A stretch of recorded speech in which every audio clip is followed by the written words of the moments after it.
Hey, everybody, welcome to Shally's Alley. You are live on Friday, January 26th at um, not exactly 1 p.m. Eastern Time.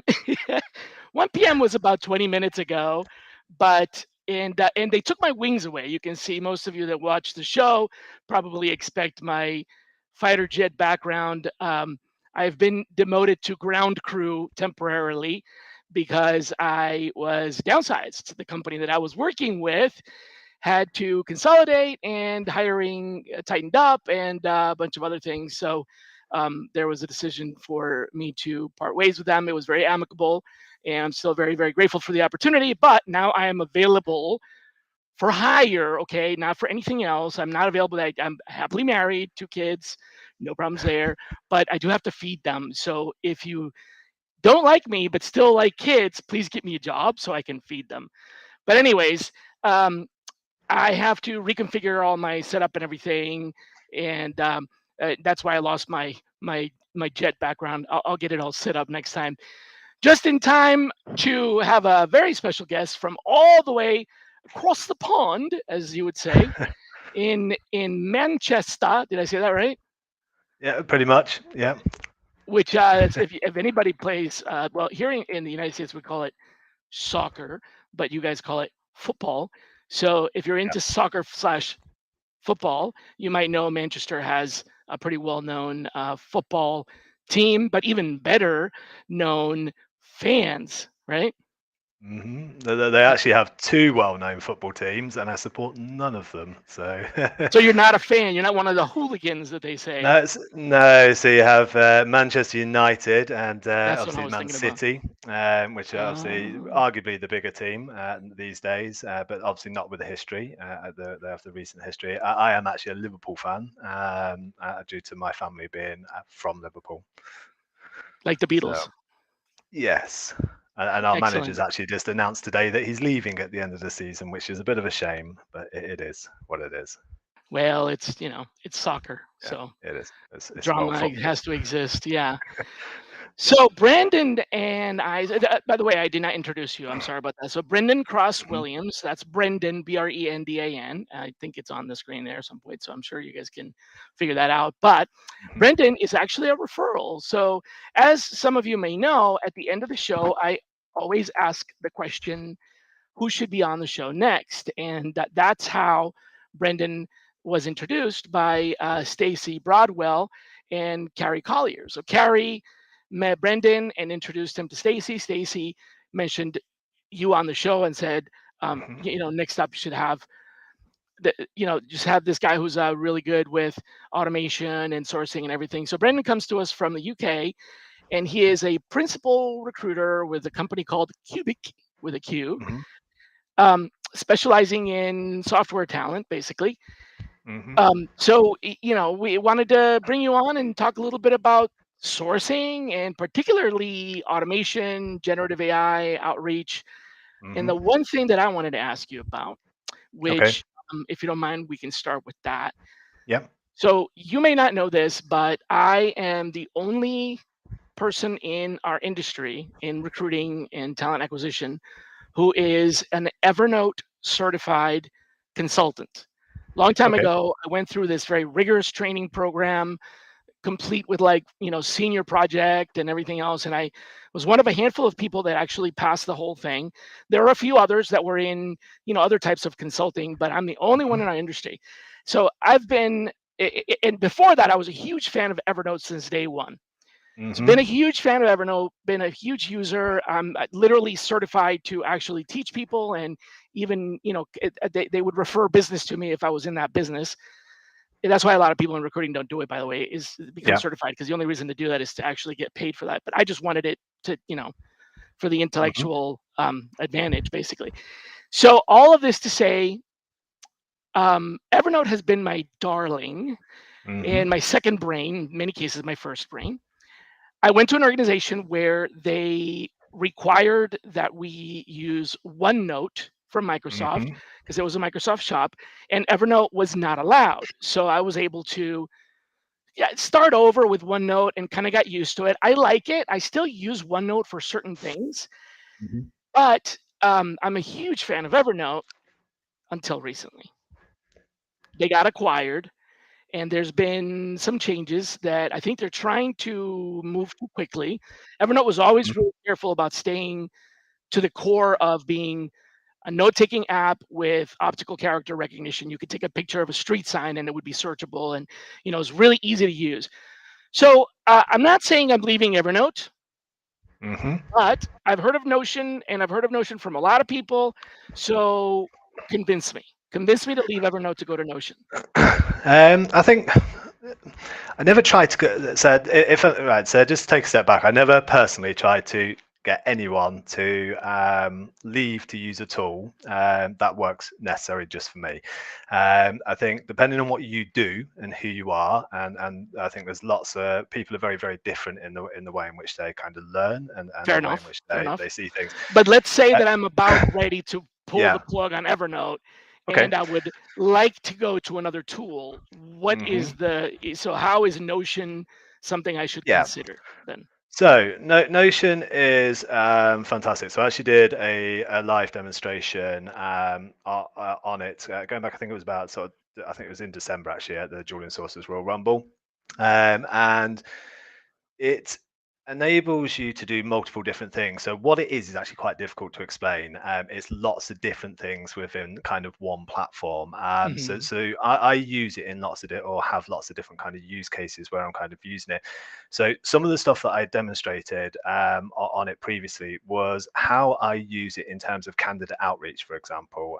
So Okay. I actually use it in multiple different ways in terms of right, I want to outreach to a candidate, and I'm a big believer in terms of I can sit and talk to a candidate and kind of keep just talking effectively and trying to sell an opportunity, or I can actually show someone what it looks like and almost sort of create a vision for them. And I use Hmm. Notion for that in that way. So it allows you to first of all create things like landing pages. I know there's lots of things like SoCard and stuff which are very equivalent. Oh, okay. It's very very sort of seamless in the way in which you can use it. Now, on top of that, you can actually go into even carry on. You can ask a Sh- question. Yeah, so I just want to make sure I'm for the Mm, people that may not know Evernote or OneNote for that matter or yeah. Notion. We're talking about what I would consider Hmm. a note-taking Yep. app that is Hmm. cross-platform Yep. and is essentially a kind of a workspace where you keep your stuff like a Yep. binder back when we used to have hardcover binders Hmm. or like a notebook, etc. So it's not Hmm. just taking notes, it's also a folder, a filing cabinet, etc. Hmm. And it's very similar to OneNote where you can take pictures and all Hmm. that. So are you saying that Notion isn't just a note-taking app, it's Yes, that's more absolutely. different? Okay, Yeah, okay, okay. that's absolutely right. So what you're talking about, I will use those features in Notion. So some examples is I previously used to store my booleans because obviously I'm not going to Mhm. rewrite them every single time into a Google Excel sheet. And that's I actually now a reason I use Evernote. That's exactly I put all yes, my searches in there. Yep. that's now in the process of being moved into Notion. You can create notes, you can categorize things, you can create whole databases which interlink with various different things in terms of that side. I use it for quite often. I see webinars. I can't sit. I sit on a lot of webinars just Mhm. due to personal interest. There's lots that I want to join and stuff like that. I use it to manage some of that stuff and kind of see, right, these are the ones I want to join and kind of choose. There's lots of books that I want to read, which are kind of on my list to do. And if I see a book which I think actually I want to read that, I will You put put it in it there. into a certain page there.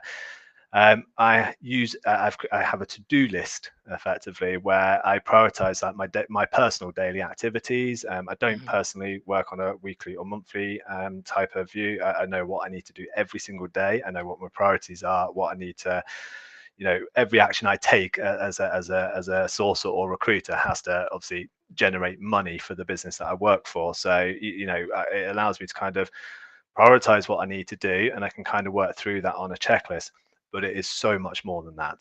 I've used it for business development. I've used it. I've provided companies that I work with a link where I have recorded whole interviews with a candidate. Yeah, Um, like I said, it's kind of like your binder, right? mm, Before we had laptops yeah, and all that, you would put everything in there. If you could interview yeah, somebody and record it somehow, you would find a way to put it mm, in there. Um, but I'm interested about one particular aspect of it mm. that is something I'm pretty passionate about, and Okay. that is they claim, I don't know anything about it, so I'm not saying that they Hmm. claim, and I don't think it's true. They say that they have built-in AI. Now, Hmm. if you've watched my show, you know that I think AI is bullshit. Yeah. There is no such thing as artificial intelligence Hmm. now, but they claim that they have, the ability to. They have large language models that do some assisted, Hmm. machine learning and things like that. So tell me, since I know that you are very technical, tell me what really Yeah. is their version of AI. What does Notion do Yeah. with so-called AI?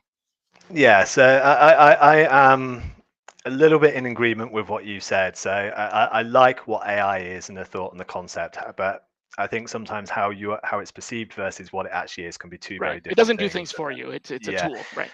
So what it basically is it works very similar to things like ChatGPT or Mhm. Bing or Bard. So my educated guess is it has some sort of link or API running to one of the large language models So in as you're terms of. writing a note, it helps. So you can like help enhance your writing. It enhances your. Yeah. Is that? It's okay. Got it. Yeah, so you could so where I might use it, for example, is if I was having this conversation and making notes about this conversation, I could give it effectively what I'd managed to scribble down, and I could say I could tell it, but what I want you to do is I want you to make this legible effectively and kind of, so that I can understand it moving forward. The other quite cool thing that it can do is, which does save time, it does, and just as a bit of a disclaimer, if you the AI element is a paid part of their Mhm. platform, but there's a lot of it which is free. So if you want to use it for kind of just an Evernote type of or a OneNote replacement, you can A actually use the replacement, right? completely free version. But what you are able to do, so They have some if you were premium things.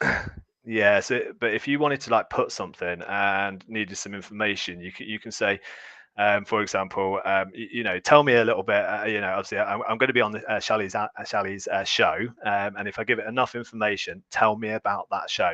And what it would do is it will scrape, look at Hmm. different sources on the internet or however that really works. And what it's able to do is put something which is legible, which makes sense. And I've not seen the big thing with Notion, I've not seen it massively hallucinate like I do with some of the other, like ChatGPT, for example. Hmm.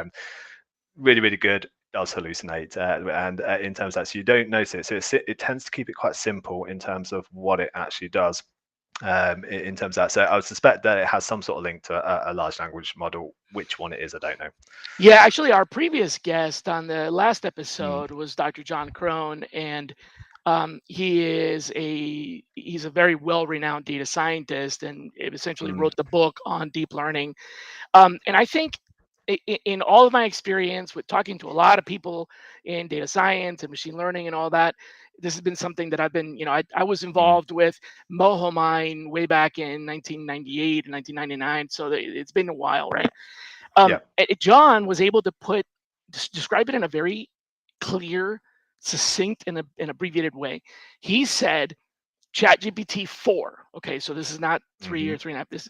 He said ChatGPT 4 is an exponential increase from Hmm. ChatGPT 3.5, and it is.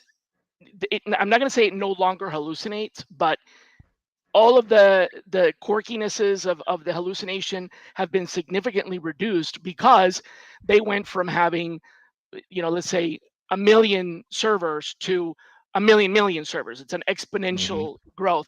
So now it's able to process that much more information. And it's being, something that he did not talk about, Hmm. that is important is that the like, ChatGPT and Bing and all of the companies that are doing this Hmm. large language model processing, they actually use the same data set. It's Yeah. called Common Crawl, and that means that they might process it differently. They all been trained differently, so they all have different different ways that they work. But essentially, they have the same kind of data set. So the data set isn't the problem. It was just the amount of processing power. And now with Mm. the new levels, which is probably why Notion is charging for it, because they probably have to use ChatGPT 4, which is not free Yeah. for anybody, right? And that's the Hmm. same thing with. So I have my browser that I use is called Arc, and Okay. it's got built in inside of the browser. It's got built-in ChatGPT, Hmm. built-in Claude, and built-in Perplexity AI. So when you're in the browser and you are on a page, you can ask Claude to summarize that page, or Okay. you can open up a dialog bag with one keystroke, dialog bar, and ask ChatGPT a question. So you can ChatGPT from there, you can Claude from there, and or you can search from there with the three different tools. And all of those are free, but that's because Arc is paying for it. So I think Yeah. that's the difference. Is Notion is probably not interested in Mm. losing money, because they're a commercial product. So they're using the higher level intelligence, and you're paying for it. Okay, so is Arc very similar to like u.com, for example, No, but it's a just with browser. Arc is a oh browser. Yep. yeah, okay, that's fine, that's fine. No, I would agree with that, and I think like I actually didn't know GPT-4 was for 4.5 or what I think it's on now is was free because I do pay for a premium subscription myself No, four is for not that. free. You have to pay for it. Yeah, yeah. So and I use ChatGPT every day Are for you paying for four? no, Or are you I just have a premium account on it, so I pay £20 a month. yeah? So you are paying for four, right? Yeah, yeah. So Yeah, and a lot I of did it. people that are using it regularly are actually paying for it. I saw that they have a team account now, Hmm. and I think it's $25 per person, and there's so it's a little bit more. So it might be 22 pounds or whatever, but there's like Yeah, extra features, like for example none of your information is used for learning, and so there's all these other extras. yeah. I'm not. Yeah, I'm not so sure. So That's what so they say I, anyway. I got a premium account for a couple of reasons. So one, so one of the way in which I think about AI and those types of tools is not that there's if you go onto LinkedIn, for example, you will see is AI going to replace recruiters? And to me, the answer is categorically no. What Yeah. you will see more of moving forward, and you have already actually started seeing it within certain companies, and there were quite a few big companies last year which made downsized their teams due to the implementation of certain elements of AI, effectively allowing recruiters, I suppose, that use it and know how to use it to basically be able to do more. So the way in which I kind of look at AI is not to replace what I'm doing because recruitment hasn't changed. We go through a process. We look at the kind of basic elements. Probably it was. I'm sure apart from it was maybe a Rolodex Hmm. versus how we maybe do it now and how you do it now. The But process you're is right, the always basic concept of recruiting, right? yeah, Find someone however you found them, through mm, referral, through search, whatever.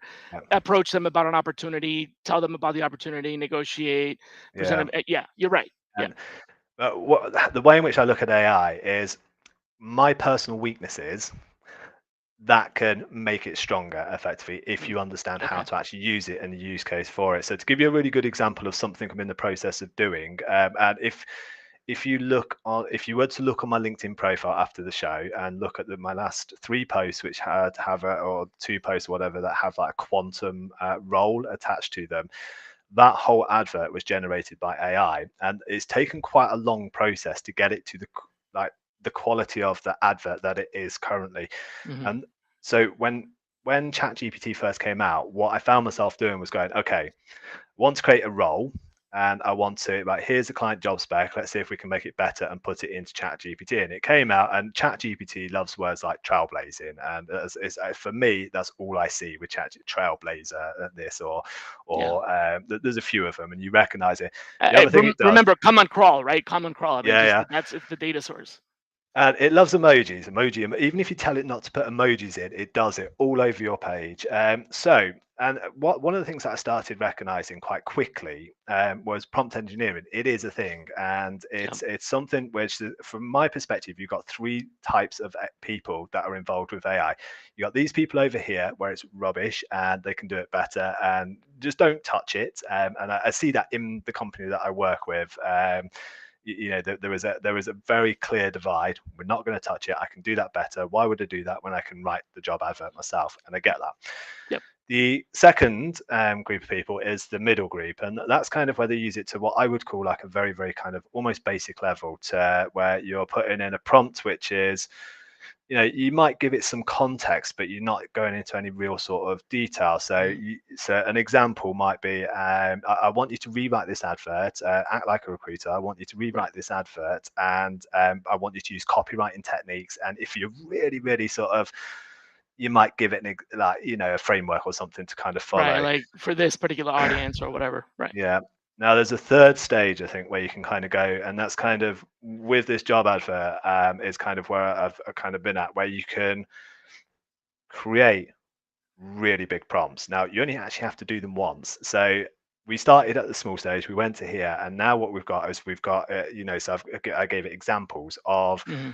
job adverts that are actually written by marketers. I'm not a copywriter. I know how recruitment companies tell you to write a job advert and kind of the sort of Right. training, but we also know that copywriting is a really big thing, It's and a job, like recruiting. It's a profession. yeah, Right. Just like and being a lawyer or a doctor. Yeah.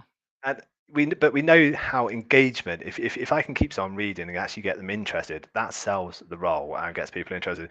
So I was able to do was kind of analyze that's from so that those examples, you can see they look quite human. I'm sure there are things which can be improved in it, but they're Hmm. engaging, they're persuasive, they actually challenge. They even say, I think one of them actually turns around and says, if you're not this role's not right for you. And you don't see hardly any of the words which you would normally see. And what we've done is we've gone through kind of three phases effectively. One was, right, let's basically kind of get it to do something better. I tested it, I had a job that was live for a week. It was quite a senior position. It was under budgeted in terms of where it was at. And over the space of a week on LinkedIn, I had 7 applications. It was, there's nothing wrong with the advert. It was basic kind of recruitment 101, SEO and, the way in which you would normally do it. I used ChatGPT and actually had to redid it. I turned it off after 3 days because I had 163 applications. But there were a couple of things which I noticed from that. So it increasingly sort of increased the engagement, but the quality of people was really not very good. Yeah. To the point I actually had to turn it off because as an agency Too many recruiter, unqualified applicants. Yep. yeah, I'd like, I work 15, Hmm. 20 jobs at times, and I can only spend so much time. So I had to turn it off because I have to go through them regardless whether they're good or bad. Yep. So we then kind of turned it around, went, right, let's think copywriting, let's think marketing. This is something that I'm not particularly good at. Now, what I noticed is it increased my engagement again, but the quality was Quality went up. so much better, like really, really good. Yeah. Now they may not have worked specifically in that exact industry, for example. So the quantum one's a really good example of that I've advertised there. I've had a number of applications already of people which I can pick up the phone and actually have conversations with and are relevant. So, Or and these, what you're crediting that to is the fact that you used copywriting example. So you provided examples of professionally written copyright content, yes, and that improved. Okay. yeah. So it's the level of Um, sophistication. Are you are you ready to have your mind blown? Go on. Okay. So Absolutely, let 100%. me let me draw this parallel for you. And this Yeah. parallel has occurred multiple times already, but this Hmm. is the most recent evolution. So I will walk you through the parallel. Yeah. There was a time when um, people in the industry, recruiters, they wouldn't consider using the internet to find candidates. Hmm. And they were the ones that, like you said, just wanted to do it their own way. They had their magic Rolodex, whatever. Hmm. Back then, there were also 3 groups of people. There was the group of people Yeah. that never wanted to change and they wouldn't use sourcing. Then there was a group of people that embraced sourcing, but they went to Google and typed in Java resume. Yeah. And then there was me. And Hmm. I gave birth to this whole industry of people that did what you just described. is the Hmm. evolution from I don't want to use it to I'm embracing it. I go to ChatGPT and say improve this job post to very sophisticated multi-level prompt engineering. So what you're Hmm. describing as prompt engineering is Yeah. exactly what sourcing did. Yeah. And the parallel doesn't end there. Okay. So going from I don't want to do it to I'm going to do it, but I'm not going to, get really sophisticated at it to becoming really sophisticated. That's what differentiated a real sourcer from just Mm. someone who was just doing searches, right?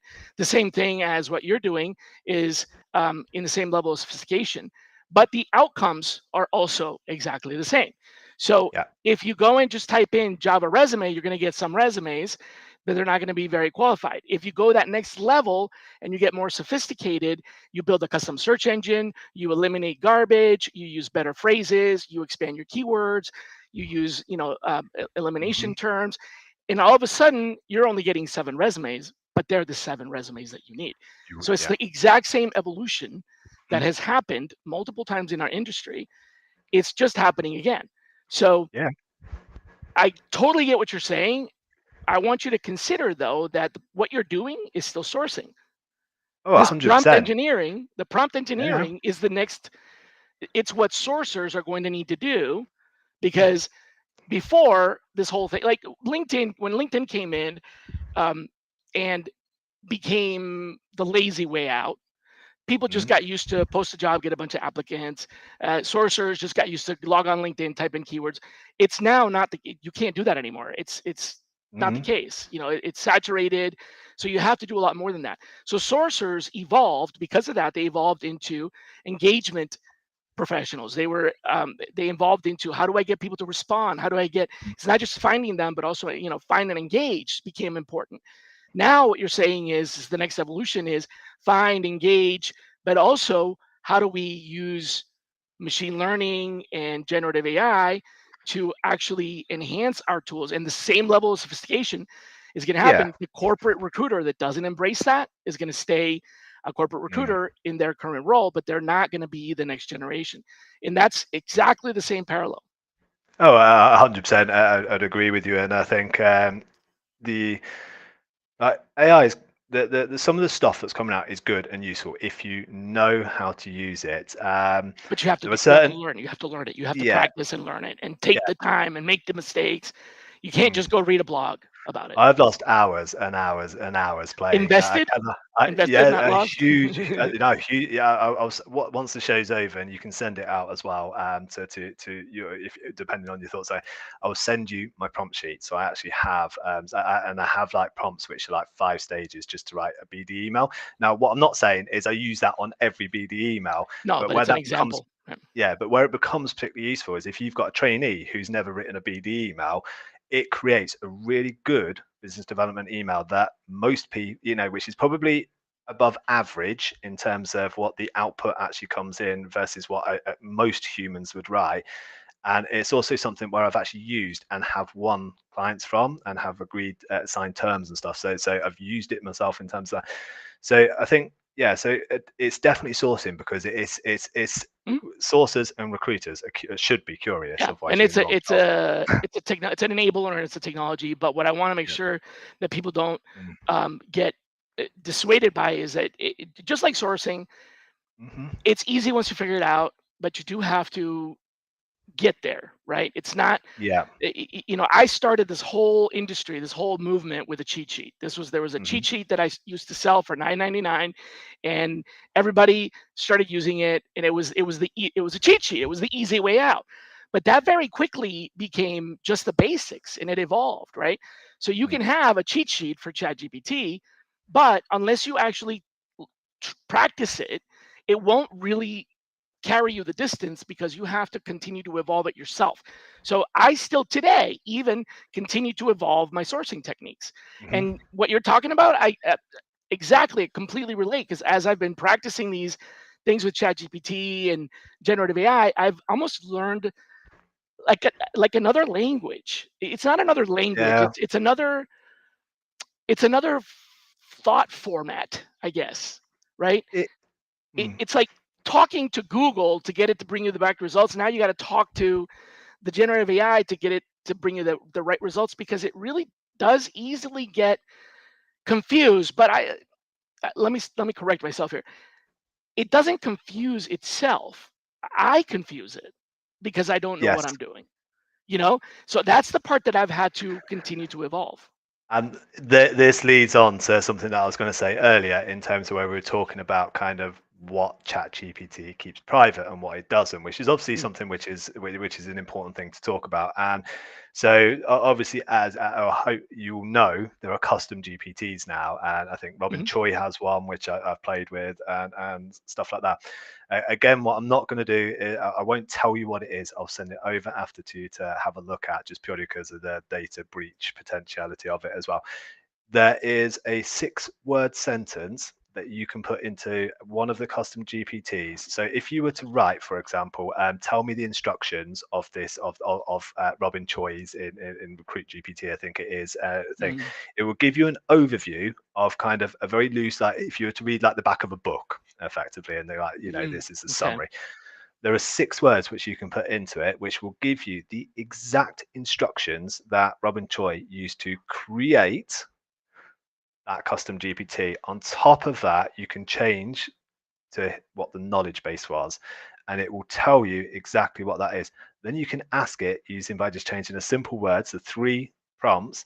It will then give you that full knowledge base that was done. And I know that works because Mm, I've played with it a couple of times. I tried to respect people's things, but I specifically looked for that information to how do I see what people are doing, because I am currently in the process of using a custom GPT and trying to build one because of the quality of the job adverts that that they are for that they're a good level and can help lots of people, and I would like to put something out there to say, mhm, if you struggle in this area, do this might help you, type of thing.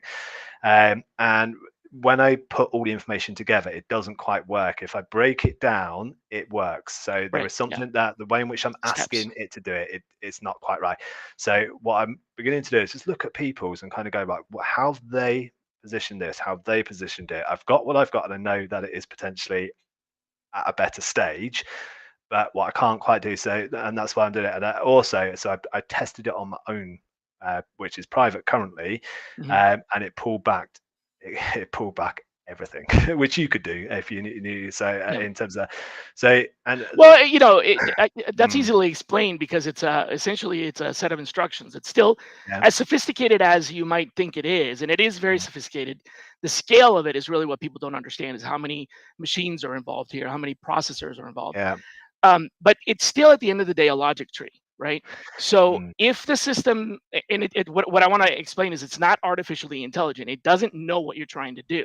It mm, can't surmise or read between the lines and understand that you're trying to quote unquote cheat the system. yeah, Not that you're cheating the system, but you're manipulating the database, which is exactly the same thing as when sourcing, mhm, started out. And I used to use SQL injection commands and other things like that to basically open up unlocked databases.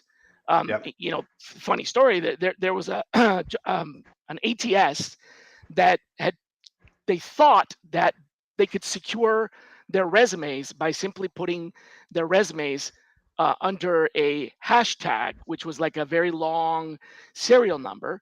And there was, I discovered a technique where you can put in a command that would essentially show you the table of all the resumes, and you could see all the resumes.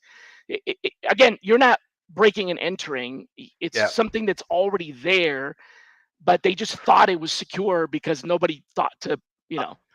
I can relate to that. So I can't, off the top of my head, I can't. Yeah, I'm sure you'll know who they are. There is a company who that they effectively the whole purpose is don't use a recruiter, come to us, and we will dish out the roles to the one I mean, and they dish out the roles. You have to apply to kind of do that. And I always remember kind of, oh, this is an interesting concept, but I don't really want to use it, but I like kind of how it's using. Could you get some quick wins? So we actually trialed it for a period of time. I worked out if you sat on a job and inspected the page, it actually had all the details of that, even though they blanked it out on the main. And I was like, The name of the hiring manager, yeah, I know what you're talking about. I spent the Mhm. whole like, trial. I just Yeah. liquidated the data. And that's no different than what you're explaining. So ChatGPT Yeah. is no different. It's just another level of Mm, sophistication. It's another exponential level of the amount of massive amount of data. But the robot does not know like a mm, human. how to determine intention and things like that yet. Now there will come a time when that's what Robert Kurzweil calls the singularity. There will come a time when machines are able to um, mimic human thought or Hmm. think in a different way. They'll think like a computer thinks, but they'll think as well or better than humans. But right now, this is really just essentially a robot following a set of instructions. And if you can fool the robot into giving you the right information, I don't see why not. Yeah. So I totally see what you're saying. The amount of effort that it takes, though, to do something, it makes it kind of like, well, at that point, you might have just have figured out how to do it yourself. So Mhm. what are you really gaining from it in the first place? And what's the benefit of learning how to do that? Other than just being able to Mm. crack everybody else's GPTs. I think from the way that I look at it is, so my personal viewpoint is there are certain things that I'm very good at. So one of my biggest strengths actually is, and it relates to some of the way in which I've played with some of the tools and things, is if I get a role on today, I can very quickly go out and find good quality people, and I know Mm, how to find. To be honest, by sitting on webinars and watching you and HRTX and the various different things that are out there where I understand now LinkedIn is a place, it is one platform, but we mhm, can go to yeah, lots of other places and understand how to do that. In terms, I think the advantage of kind of looking at AI and kind of playing with it is a bit kind of, there's more than one advantage of it. So that people have weaknesses in terms of what they do. My writing ability gaps, sucks. right? Exactly. So right. My So which use the tool yeah, to bolster your writing ability, where yeah, someone else might not be very good at developing search strings. So use the tool that yeah. develops. Yeah. Yeah, and but again, even that's a really good point. So I've seen things where people input job specs and say build a search string, which is, Mm, it's really good if you're brand new into the industry and maybe on training. But that we know from, if you would know as well as I do, that a lot of the search strings just don't cut it in mm. terms of what the actual output is. Just like your Whereas a copy more that you were talking about. Yeah, whereas a more a better way to use it, and I'd actually say if you're looking at search strings, go to tool.raccoons for Gabby Preston Pipers. Use her software because there's nothing else like it. I don't. Are you familiar with that? The GPT for her. I know who Gabby is, Uh, but you yeah. Her software product that she has, Tool.Raccoons, is phenomenal. Is if I was to recommend one product, it would be that. she Over was on the show. Yeah. She's brilliant. She's so what's the word? She's infectious, isn't she? She is. As, That's for sure. yeah. But yeah, if you want to learn Boolean, use that because what they've done is like recruitment is about evolving no matter what you do. It's not about standing still. You can do the same thing, but you always want to do things better. And what they did very well was they incorporated, I don't know how her AI works into it, but what they did was they built, they created Boolean, but they gave it context in terms of what it actually builds. But the best thing about it is when you come across like LinkedIn profiles and you go, right, I come across this, I don't know what this is, and you Google it and actually you recognize it should be in there. What most people won't do is actually add it into their Boolean string to open up the pool. But you can do it on the fly with one click of a button. So that's very, very clever. But for like a use case for ChatGPT, rather than kind of a better way to use it, rather than, right, here's a job spec, what are the most important keywords right now, please can you build a Boolean string for that, is okay, I need a quantum, for example, just because I've been working on it today, engineer, they have to have worked in a quantum environment. Please give me 15 synonyms that, if they did not have the word quantum on their profile, would indicate that they had done quantum computing or quantum engineering, but you have to like expand it a little bit and give the context behind it so it doesn't just pull weird words which do kind of mean it but aren't actually Mm, related to the function. That's a better way to use it. I think AI is like an important thing because it is changing things. The way in which we kind of were, LinkedIn is a really good example. We've all probably seen the flashy video of the um, it looks like People GPT if you've seen that tool and some of the stuff they've mm. done where you kind of, I want to see a front end developer in who's experienced with React, has 5 years experience in Seattle, for example, and it will pull you back some stuff. Now the scary thing with that is I would argue at the moment that from looking at certain platforms, and there's I don't want to name them for various reasons, but there are more than one. That's all very well, but if you delve into the back end of it, you can't really use Boolean, and if you can, it's very, very limited. So that's a bit scary. And knowing On obviously what? Sorry, you said on which one? yeah, so if you look at like People GPT is a really good example. So Yeah. if you've played with that, it can bring back certain results, and the Yep. results are quite good. To be fair to them, in terms, but as soon as you have to sort of dig deeper, if Oh, you I see actually what you mean. Okay. open up, it allows you to open up the back thing, and it's really really basic. It's almost like Mhm. you cannot put extensive boolean like you can into That LinkedIn. kind of that has existed for so Mm, long. I mean, I've seen people try to do that mm, over and over and over and over that again for the last 20 years. yeah, It's they go site colon resume or whatever, site colon LinkedIn or whatever, and then they're like, oh, I can build a database with this, and then they start selling yeah. it, and eventually it runs out. I've seen that. I know what you're Of talking about. Yeah, and I think obviously with LinkedIn is about to make its changes in the either at some point this quarter or next quarter, where it's kind I've of almost like heard the stories around that, but that's just not true. What they're talking about, these changes are not. yeah, I, there's a video by LinkedIn on it. It's yeah, yeah. what they're saying though is Mm. yeah. Anyway, that's a topic for Yeah, another. we'll see. We'll talk Yeah, about that another time. So yeah, so I think it's kind of understanding what how the the data struct is, exactly, how it's structured, where it comes from, exactly. and then really getting to grips with it. There's a difference between using AI, especially in a working so where you can waste your time just because you're interested in it. It's about kind of understanding like how can this improve something that I do, and Mhm. where's the Yeah, real that's a benefit, really good and way to is look that at it. investment the right thing to do from there? So I use very heavily for written content. To be quite honest, I write a lot of the stuff myself, and then put a prompt in front of it and ask it to rewrite it how I'd prefer. So it's hopefully it comes across a little bit better. Yeah. There's lots of different ways that I use it, but some of the other tools which kind of quite interest me are things like I'm sure we've had elements of this as well, but things like Wisecut looks quite cool, which is video, as we know on LinkedIn, it normally gets a better response or better views and stuff like that. But what it would do is rather than kind of, I'm going to make a video, talk about whatever the subject is, and then have to go into Adobe and cut it and put what Oh around it, yeah, and we always it's have those. very time consuming. Yeah, and we have those awkward silences where we've gone That like this. trim, yeah, It trims it out automatically, and it will produce it in about 5 minutes. And you've got some which is a other quite really time consuming stuff. Yeah, I know what you're talking about. yeah, and what's quite cool about Wisecut is you are able to so if you want to be a bit naughty, so you're able to produce like a certain amount, and it's more than enough for most people to if we want to do if you want to do a couple of videos a week, you can probably get away with a free account. It sticks like a thing on like it's a watermark on the bottom. A watermark. What you Yep. can then do is go into Adobe and crop it and get rid of the watermark in terms of that. So there's lots of things. So you don't have to pay for every single AI tool. It's about understanding what you can use. I'm not a big fan of premium tools. To be fair, the only one that I do use is ChatGPT. I use a lot of the free versions on other things.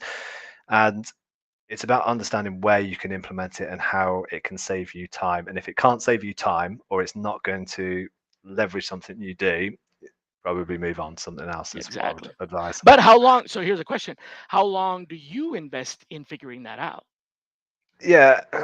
You see what I mean? Like, how long do you put Mm, into determining whether or not it's gonna? That's a question I get asked a lot. People ask me, "How do you invent this or that? How do you invent this sourcing technique, that sourcing I technique?" think But I and don't know. it's trial and error, right? But then It they ask me is. how long did it take, and it's like, well, it depends. If it's an evolution of something, like a lot of times what it is something that I tried didn't work, and then I tweaked it a little bit and it worked. Mm, So that only took a few minutes, but that other thing that I tried might have taken hours. You yeah. know, how long do I you invest in determining if this new AI, like the video cropping one that you were talking about? How Yeah. long did you go in there and play with it before you went, this, screw it? It's so right. Okay. So to answer that question, it's probably good to understand my personality. I am an Okay. absolute geek. Okay. Okay. So And you geeked out on it. yeah, yeah. So All right. All right. I love stuff like that. I am, I'm a recruiter, and there's not many. I'm going to talk for the business that I work in. There's not many people that would sit on a webinar. The people that are in Yep. here Yep. are curious people and kind of sort of want to do better and stuff. I spend a lot of time in the evenings, especially playing with things. And what I often do is I'll see like LinkedIn feeds of that, you can do this, you can do this, you can do this. And what I do is during the day is actually bookmark them into Notion, and right, let me have a look at them. There's Let Notion. me, All right. yeah, and I just make a note of it. And what do is work through them. And if it is something like Wisecut was really useful. Is I don't do a huge amount of video work. It's because I don't particularly like being on camera, and it's something that I'm trying to change clearly by doing stuff like this. But sit in front of a Yeah. camera and talk is very uncomfortable. It's But if I can uncut that awkwardness and not have to do the work. Brilliant. So I will spend mm, ages, and it just depends what it is. So what I tend to do is just evaluate, right? Why could I use this? Where could I use it? What is the purpose of it? How would this potentially make money for the business? It's all very nice as a recruiter to say, I want to help people. I'd love to, but I have targets that I have to hit. Otherwise, I'm not in a job, and that's all it is at the sort of end of the day. yeah. But I have just a genuine passion, so I'm quite proud of I remember LinkedIn went down just before Christmas. It was down for quite a period of time in where we are, and it was like, well, why don't you do a site search into GitHub? How do you do that? And I was genuinely quite taken aback that people hadn't seen that before or didn't know how to do that.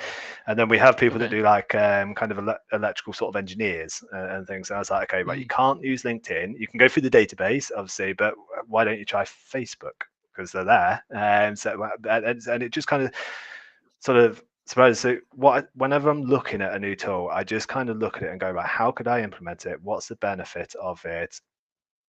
Is it something I just want to play with? Which, to be fair, I will still play with it for a period of time. But what I won't necessarily do is invest it. And there's certain things out there where, like Leonardo, is a really good for image making. It's very similar to Midjourney, but the amount of free credits you get is much bigger, and you don't have to pay for it.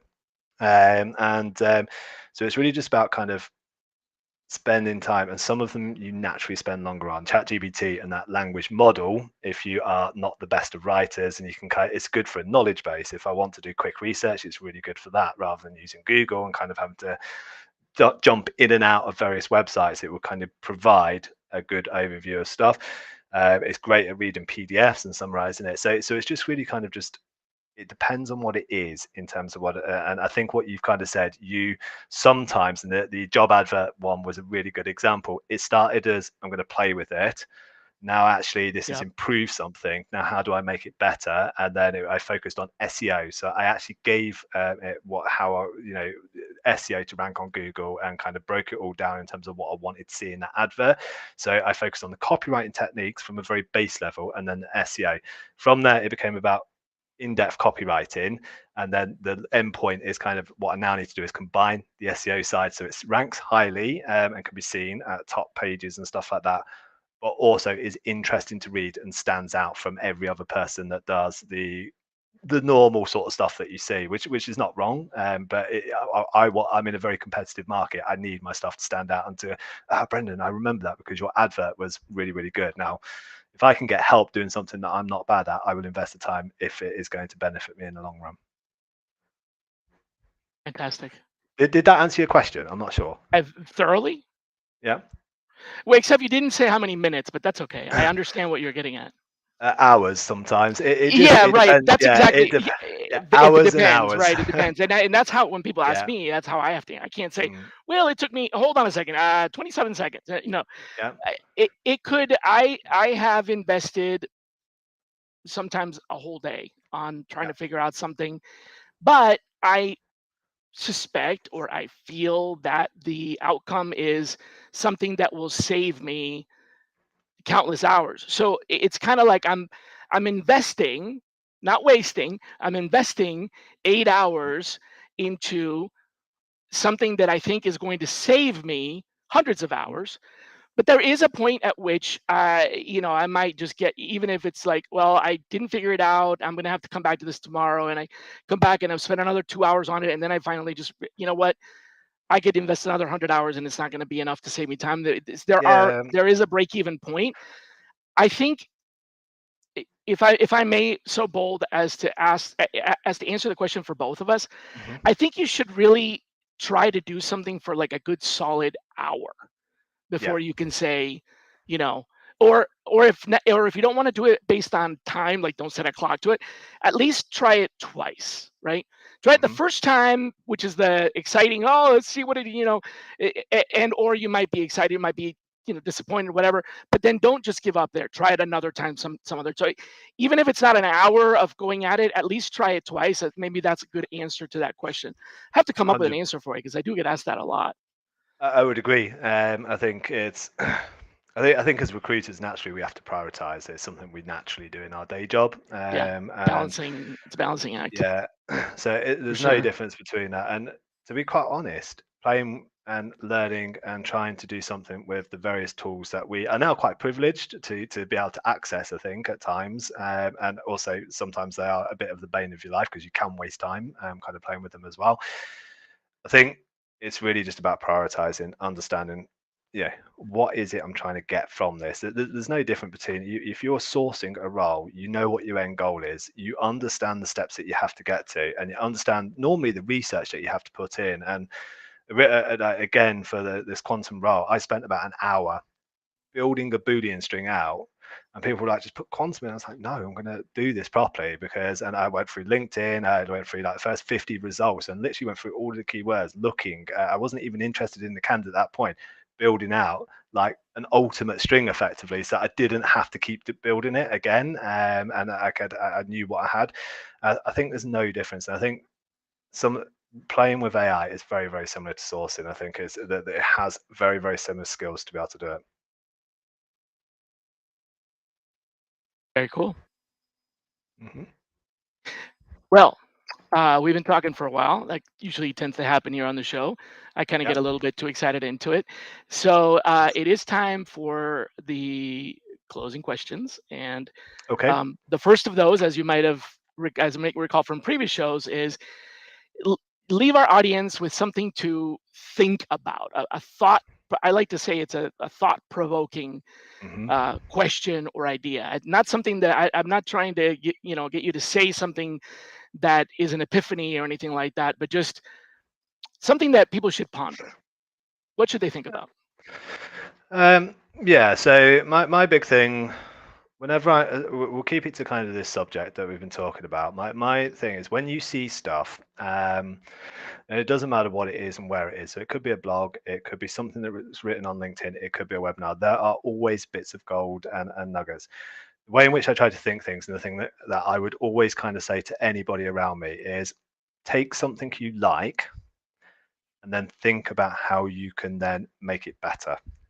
And I think once we kind of change that and have that as a bit of a mindset, I think it begins to affect a lot of the ways in which we look at things, and begins to, if you do it regularly, it begins to transfer across to other things that you do as well. So it would be just look at the way in which someone's doing it. If you're sitting on a webinar and someone's telling you, you can do this thing, look at it and go, that's great, and I like that. And How can I now improve it and move okay, it on? all right. So that's your deep thought is for the you're asking people to when they see something or learn something, turn that into how can I make it better, basically.